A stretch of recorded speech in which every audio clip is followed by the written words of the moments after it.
눈이 많이 내린 겨울, 한적한 숲속의 어느 산장, 그 안에 고립되어 버린 손님들이 한밤중 차례차례 목숨을 잃게 된다는 이야기, 아마 공포영화나 추리소설 등에서 자주 보셨을 스토리입니다. 제가 오늘 소개드리고자 하는 단편 카마이타치의 밤 역시도 이런 기본적인 구조를 가지고 있는 이야기입니다. 사실 따로 발표된 단편이나 소설 작품은 아니고 1994년에 일본에서 만들어진 동명의 게임 시나리오입니다. 실제 추리소설가인 아비코 다케마루의 시나리오인데요. 원작 게임은 특이하게도 사용자가 어떤 선택을 하는가에 따라 스토리의 분기점과 그에 따른 엔딩이 달라지는 구성입니다. 영상에서는 스토리의 소개를 좀 더 용이하게 하기 위해서 등장인물 모두가 목숨을 잃게 되는 내용을 선택했습니다.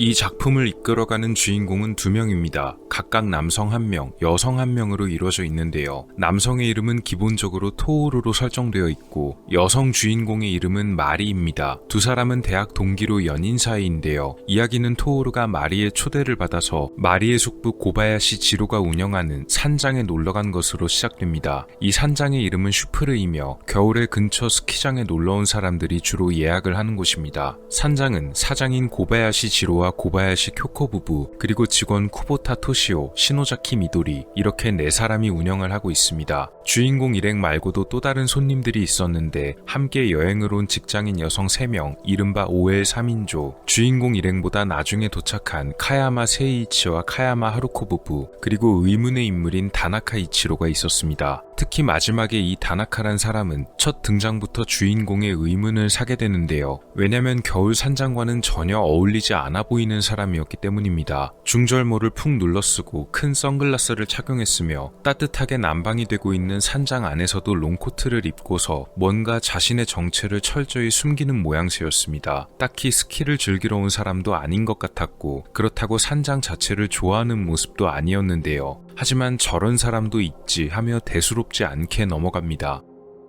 저녁 식사를 마친 후에 한 가지 기묘한 사건이 벌어집니다. 아까 말씀드린 직장인 여성 일행의 방 안에 누군가 기분 나쁜 내용의 쪽지를 두고 갔기 때문이었는데요. 쪽지는 붉은 글자로 쓰여져 있었고 내용은 오늘 밤 12시에 누군가 목숨을 잃게 된다는 것이었습니다. 쪽지를 본 산장주인 고바야시와 다른 손님들은 불안해하지만 결국 누군가의 장난일 거라 생각하고 대수롭지 않게 여깁니다. 그리고 마지막 손님인 미키모토 요스케가 도착합니다. 산장에 모인 손님들은 서로 자기소개를 나누고 음료수와 간식을 먹으며 즐거운 시간을 보냅니다. 이들은 로비에 모여 TV를 시청하기도 했는데요. 뉴스에서는 주식, 은행강도 사건, 날씨 이야기가 차례로 나옵니다. 특히 은행강도 이야기는 속보로 다뤄졌는데 2인조 은행강도가 무려 2억엔이나 훔쳐 달아났다는 얘기였습니다. 그런데 갑자기 어디선가 창문이 깨지는 큰 소리가 들려오는데요. 혹시 손님들이 머무는 방에 창문이 깨진 걸까 싶어 전부 확인하지만 모여있던 사람들의 방에는 아무런 문제가 없었고 확인하지 못한 방은 아까의 그 기묘한 손님 다나카의 방뿐이었습니다. 다나카의 방에선 아무런 인기척이 없었기 때문에 사장이 마스터키로 문을 열고 들어가 안을 확인합니다. 예상대로 다나카의 방 창문이 심하게 깨진 상태였는데요. 여기서 사장과 주인공 일행은 무서운 것을 발견합니다. 깨진 창가 아래 놓여있는 누군가의 시신이었습니다. 끔찍하게도 온전한 시신이 아닌 여러 개로 나눠진 모습이었고 숨진 지 꽤 오랜 시간이 지난 상태로 보였습니다. 사람들은 쪽지의 내용이 진짜였다며 불안에 떱니다. 도대체 누가 이런 짓을 저지른 걸까 불안해하는 사람들. 그때 누군가 불쑥 카마이타치 이야기를 꺼내는데요. 카마이타치는 일본의 전설 속 요괴들 중 하나로서 낫을 가진 족제비로 묘사가 되는 요괴입니다. 보통 보이지 않을 정도로 빠른 속도로 지나가면서 사람들의 몸에 낫으로 상처를 낸다는 전설이 전해져 옵니다. 물론 실제로 그런 요괴가 벌인 행위는 아닐 것입니다. 다나카란 인물은 다른 사람들과 교류도 없었을 뿐더러 딱히 그와 원한을 진 사람도 있었을 리가 없었기 때문에 일단 산장 내부의 사람이 범인일 리는 없다는 결론에 도달합니다. 창문이 깨진 것을 미루어 짐작했을 때 결국 외부에서 누군가 침입했을 것이란 의견이 모아지고 사장 고바야시, 직원 토시오, 손님 미키모토, 마지막으로 주인공까지 남자 4명이 산장 바깥을 조사하게 되는데요. 이 과정에서 바깥에 나갔던 4사람들 중 미키모토가 머리에 상처를 입어 쓰러지는 일이 벌어집니다. 갑자기 누군가에게 머리를 얻어 맞았다고 하는데요. 정신을 잃어버릴 정도의 상처는 아니었지만 피도 나오고 제대로 걷지도 못하는 등 상태가 좋지 못합니다. 다만 밖에는 눈이 많이 내리고 있어서 누가 자신을 공격했는지 확인할 수도 없었다고 합니다. 네 사람은 큰 소득도 없이 미키모토만 부상을 입은 채로 돌아옵니다.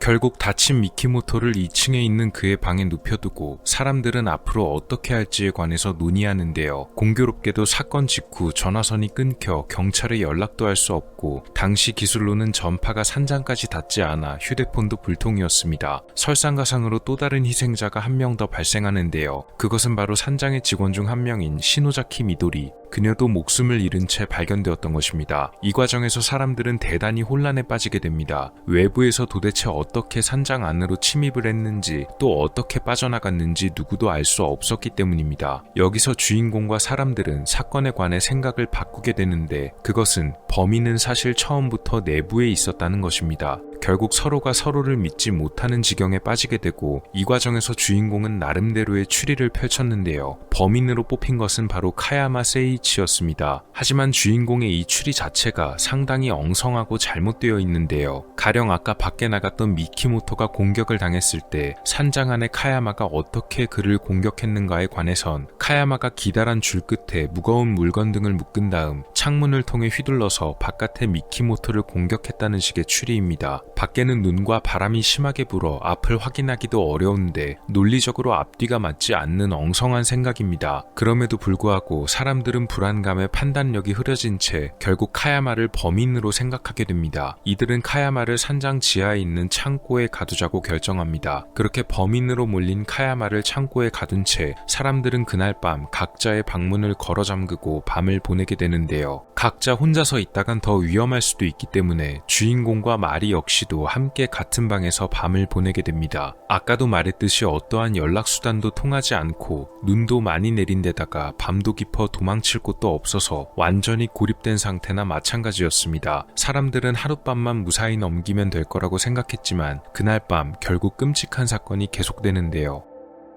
새벽에 잠에서 깬 주인공은 마리가 없어진 것을 확인합니다. 그래서 마리를 찾아 방을 나오는데 이때부터 많은 사람들이 차례차례 목숨을 잃어갑니다. 산장 주인 고바야시 부부가 목숨을 잃은 상태였으며 함께 여행 온 직장인 여성 일행 3명도 마찬가지였고 카야마의 부인 카야마 하루코 역시 숨지는데요. 설마 카야마가 풀려나와 범행을 저지른 건가 싶어서 카야마가 갇혀있는 지하의 창고까지 내려갔지만 놀랍게도 카야마 역시 창고 안에서 숨진 채 발견됩니다.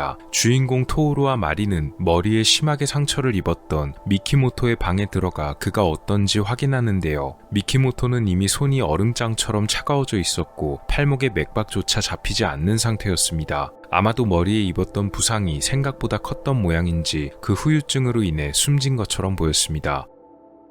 남은 직원 토시오 역시도 만신창이가 된 채 발견됩니다. 범인에게 기습을 받아 몸을 가누지 못할 정도였는데요. 중상을 입어 숨이 넘어가기 직전이었습니다. 토시오는 주인공을 보자 힘이 풀려 쓰러지면서 범인은 역시 그 녀석이다 란 말만 남긴 뒤 목숨을 잃었습니다. 원작에선 이 과정들의 묘사가 꽤 구체적으로 나오는데 주인공은 계속해서 용의자의 정체를 추리하지만 그가 생각했던 용의자들 또한 하나하나 희생되는 것을 보면서 극도의 공포감과 함께 큰 혼란에 빠지게 됩니다. 결국 나중에는 자신의 여자친구 마리까지 의심하는 지경에 이르게 되는데요. 도대체 토시오가 말했던 범인의 정체는 누구였을까요? 결국 나중에는 주인공 토오루와 마리 역시도 범인에게 당합니다. 토오루는 마지막에 범인의 모습을 직접 보게 되는데 그 역시도 굉장히 놀랐다는 묘사가 등장합니다. 너무나 뜻밖의 인물이었다는 묘사인데요. 보통 이런 시나리오들이 대개가 그렇듯이 누구였는지는 끝까지 제대로 말하지 못하고 내가 마지막으로 본 그 사람은 하고 끝나면서 스토리를 지켜보는 사람을 더 궁금하게 만드는 스타일입니다. 여러분이 생각하는 진범의 정체는 누구인가요? 힌트를 드리자면 산장 내부의 사람들 중 한 명이 맞긴 맞습니다.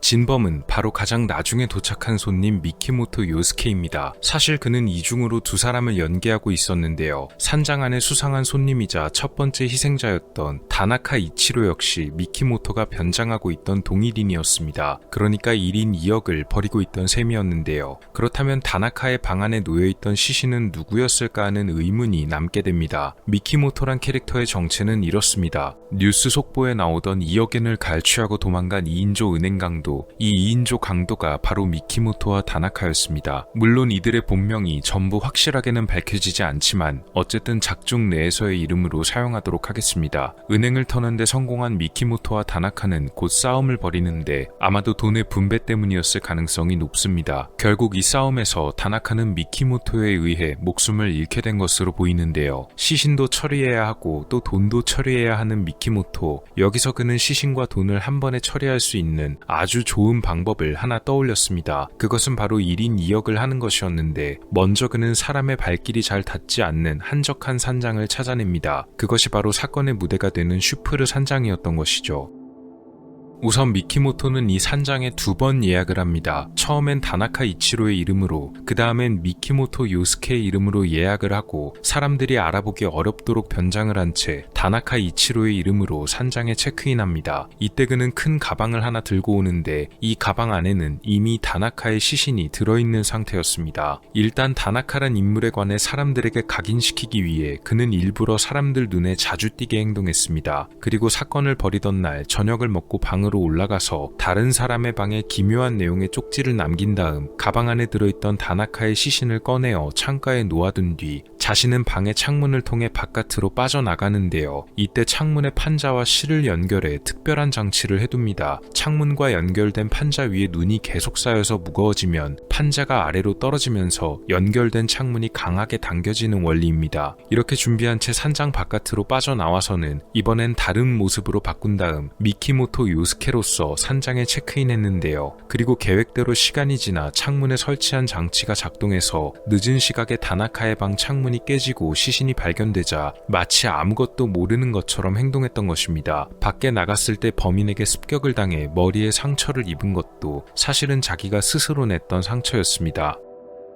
그리고는 산장에 모인 사람들을 하나하나 없애갔던 것인데요. 굳이 원한 관계도 아닌 사람들을 왜 해쳤는가 하면 미키모토는 은행에서 훔친 2억 엔을 몰래 처리하기 위해 돈 전부를 택배로 붙였고 주소를 이 산장 앞으로 해둔 상태였습니다. 그래서 아무도 없는 산장 안에서 돈이 도착할 때까지 기다린 다음 택배가 오면 그는 돈만 가지고 유유히 사라질 계획이었던 것이죠. 결국 시신과 돈을 한 번에 처리할 수 있는 그런 계획이었습니다. 그렇다고 해도 자신의 계획을 위해서 아무 관계도 없는 사람을 모두 해칠 생각이었으니 참 악랄한 범죄자입니다. 여기서 한 가지 의문점이 남게 되는데요. 주인공 토오루와 마리가 나중에 미키모토의 방에 들어갔을 때 싸늘하게 식어버린 그의 시신을 마주하는 장면이 나옵니다. 그래서 나중에 토오루가 범인의 모습을 마지막으로 목격한 뒤 대단히 놀랐다는 묘사가 등장하게 되는 것인데요. 그렇다면 그는 혹시 죽었다가 살아났던 것일까요? 사실 그는 교묘하게 죽은 척을 하고 있었다는 설명이 나옵니다. 바로 눈과 수건 뭉치를 이용해서 죽은 척을 하고 있던 것입니다. 토오루가 침대에서 죽은 척하고 있던 미키모토의 손을 만졌을 때 마치 진짜 숨진 사람의 손처럼 굉장히 차가웠다고 말합니다. 또한 팔목의 맥박 역시도 느낄 수가 없었는데요. 이것은 미키모토가 창문 바깥에 눈을 한 주먹 쥔 다음 일부러 자기 손을 미리 차갑게 만들어놨기 때문이었고, 맥박이 멈췄던 것은 단단하게 뭉친 수건을 겨드랑이에 끼워서 팔로 향하는 혈류를 일시적으로 차단한 상태였다는 설명이 나옵니다. 원작 게임을 처음 진행하는 사람은 이런 사항에 관해 알 수가 없기에 모두가 죽었는데 도대체 누가 범인일까 하는 미궁에 빠지게 됩니다. 영상에선 제가 간략하게 설명을 드려야 되기 때문에 원작의 분위기를 전부 담을 수는 없었는데요. 원작 게임도 몰입도가 상당히 좋은 편이며 또 적재적소에 맞춘 배경음 때문에 꽤 무섭기도 합니다. 다만 고립된 산장에서 벌어지는 사건이란 심플한 배경에 비해 의외로 내용 자체는 좀 불친절하게 느껴질 정도로 단서가 부족해서 진범이 누구인지 처음부터 추리하기는 많이 어려운 편입니다. 제목이 카마이타치의 밤이었던 이유는 전설 속 요괴인 카마이타치 타치에서 따온 것도 있지만 보이지 않는 것에 의한 두려움이란 이유도 있을 것입니다. 고립된 산장 속 사람들은 그날 밤새도록 누구인지 알 수도 없는 범인의 존재를 두려워했으며 끝내 목숨을 잃게 되기도 했기 때문인데요. 이것이 마치 눈에는 보이지 않지만 사람들에게 해를 끼치는 카마이 타치와 비슷해 보입니다. 원작 게임의 또 다른 특징으론 본편의 미스터리한 사건 말고도 귀신이 나오는 이야기, 스파이들이 등장하는 이야기, 여러가지 분기점에 따라 스토리가 완전히 바뀐다는 점이 있습니다. 본편의 내용 자체도 꽤 재미있게 잘 짜여져 있어서 비록 게임 시나리오지만 한번 단편으로 소개해드려보고 싶었습니다. 고립된 산장 속에서 벌어진 미스터리한 사건, 카마이 타치의 밤이었습니다. 오늘 미스터리 어떠셨나요? 영상을 재밌게 보셨다면 채널에 방문하셔서 더 많은 영상을 시청해보세요. 미스터리 큐브였습니다. 감사합니다.